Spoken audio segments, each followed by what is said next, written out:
அதிமுக பொதுச் செயலாளர் எடப்பாடி பழனிசாமி செய்தியாளர்களை சந்தித்து வருகிறார். அதன் நேரலை காட்சிகளை தற்பொழுது பார்க்கலாம்.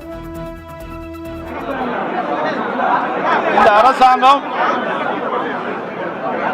ஒரு சிறந்த பட்ஜெட்டை அறிவிப்போம் என்று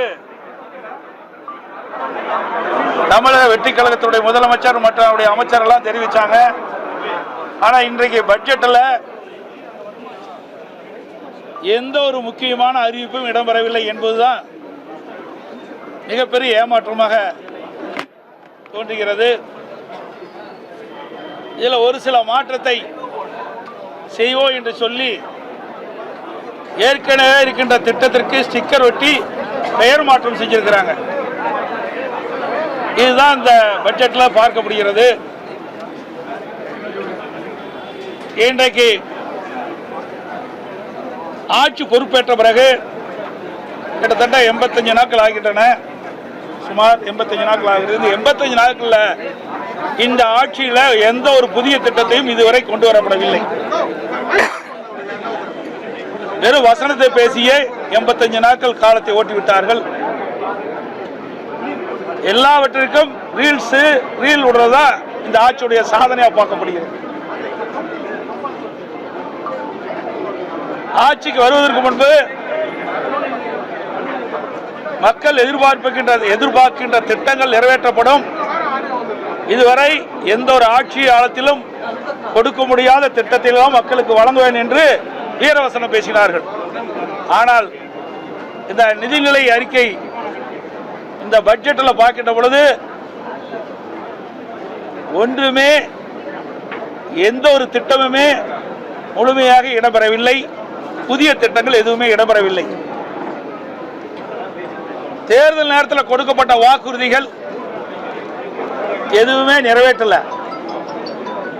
2026 சட்டமன்ற பொதுத் தேர்தலின் போது தமிழக வெற்றி கழகத்துடைய தலைவர் முதலமைச்சர் திரு ஜோசப் விஜய் அவர்கள் ஆட்சிக்கு வந்தவுடனே மகளிர் உரிமை தொகை 1000 ரூபாய் கொடுப்பதை 2500 ரூபாய் வழங்கப்படும் என்றும், ஆண்டுக்கு குடும்பத்திற்கு 6 சிலிண்டர்கள் வழங்கப்படும் என்றும், முதியோர் உதவித்தொகை 3000 ரூபாய் உயர்த்தப்படும் என்றும், படித்த இளைஞர்களுக்கு வேலையில்லா பட்டதாரி இளைஞர்களுக்கு 4000 ரூபாய் உயர்த்தப்படும் என்றும், அதோடு மீனவர்களுக்கு மீன்பிடி தடைக்காலத்தினுடைய நிவாரணத் தொகை 20000 உயர்த்தப்படும். அதற்கு வழங்கப்படுகின்ற டீசல் மானியம் 3600 லிட்டராக உயர்த்தப்படும். இப்படி பல அறிவிப்புகளை வெளியிட்டாங்க. அதோட விவசாயிகள்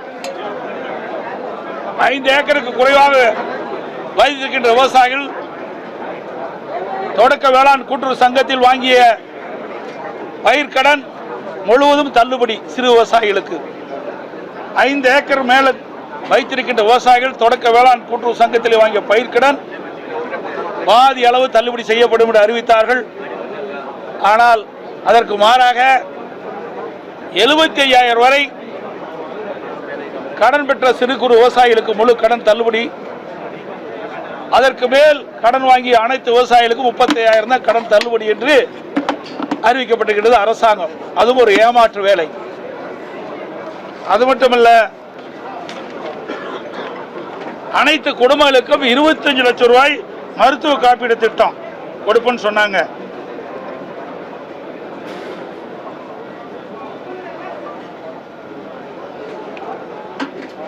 இப்படி பல திட்டங்கள், நிறைய திட்டங்கள் அறிவிச்சாங்க. ஆனா அந்த திட்டங்கள் எதுவுமே இந்த பட்ஜெட்ல இடம்பெறல. அதில் அறிவிக்கப்பட்ட கொடுக்கப்பட்ட வாக்குறுதி எதுவுமே பட்ஜெட்ல தெரிவிக்கவில்லை. புதிய திட்டமும் எதுவும் அல்ல. எல்லாம் ஏற்கனவே இருக்கின்ற திட்டத்துக்கு பெயரை மாற்றி ஸ்டிக்கர் ஒட்டி அறிவிச்சுதான் நிதிநிலையில் இருக்க பார்க்கப்படுகிறது. இன்றைக்கு வருவாய் பற்றாக்குறை சுமார் 55,785 கோடின்னு சொல்லியிருக்கிறாங்க. அதோட நிதி பற்றாக்குறை கிட்டத்தட்ட திருத்திய மதிப்பீடு 1,21,819 கோடி சொல்லியிருக்கிறாங்க. இதையெல்லாம் எப்படி சரி செய்ய போறாங்க? நிதி பற்றாக்குறை வேற இருக்குது, அதோட வருவாய் பற்றாக்குறை இருக்குது. இதையெல்லாம் சரி செய்வதற்கு இந்த அரசாங்கம் என்ன நடவடிக்கை எடுக்கப்படுகின்ற ஒரு திருத்தத்தை ஒரு விளக்கத்தை கொடுக்கல. அதற்காக ஒரு குழு அமைக்கிறேன்னு சொன்னாங்க. ஏற்கனவே இருந்த திராவிட முன்னேற்ற கழக அரசு நிதியை ஆதாரத்தை பெருக்குவதற்கும் நிதி மேலாண்மை சரி செய்வதற்கும் கடனை எல்லாம் குறைப்பதற்கும் ஒரு நிபுணர் குழு அமைக்கணும் திராவிட முன்னேற்ற கழக ஆட்சியில் அறிவிச்சாங்க. நிபுணர் குழு அமைச்சாங்க, நிபுணர்களையும் போட்டாங்க. பிறகு 5 ஆண்டுல 5 லட்சம் கோடி கடன் வாங்கினாங்க. அதே மாதிரி இந்த அரசாங்கமும் அந்த பெயரை மாற்றி அதுக்கு ஒரு பெயரை வைச்சு அது பேச பேச குறிச்சேன். நாளைக்கு முழு விளக்கத்தையும் நான் சொல்றேன். அதுக்கு ஒரு பெயர் சூட்டினாங்க. அது உங்களுக்கு நீங்க கேட்டிருப்பீங்க. அந்த அதுல 5 பேர் கொண்ட உறுப்பினர் போட்டு அவர்கள் இந்த நிதி நீரையை சரி செய்யும் சொல்றாங்க. எப்படி சரி செய்ய முடியும்? இன்றைக்கு இருக்கின்ற நிதி பற்றாக்குறை ஒரு பக்கம், அதோட ஒட்டுமொத்த கடன் பற்றாக்குறை இதுவே இருக்குது. இந்த ஒட்டுமொத்த கடன் நீங்க பாத்தீங்களா, திருத்திய மதிப்பீடுபடி 10,98,768 கோடி கடன் இருக்குது இன்றைய சூழ்நிலையில்.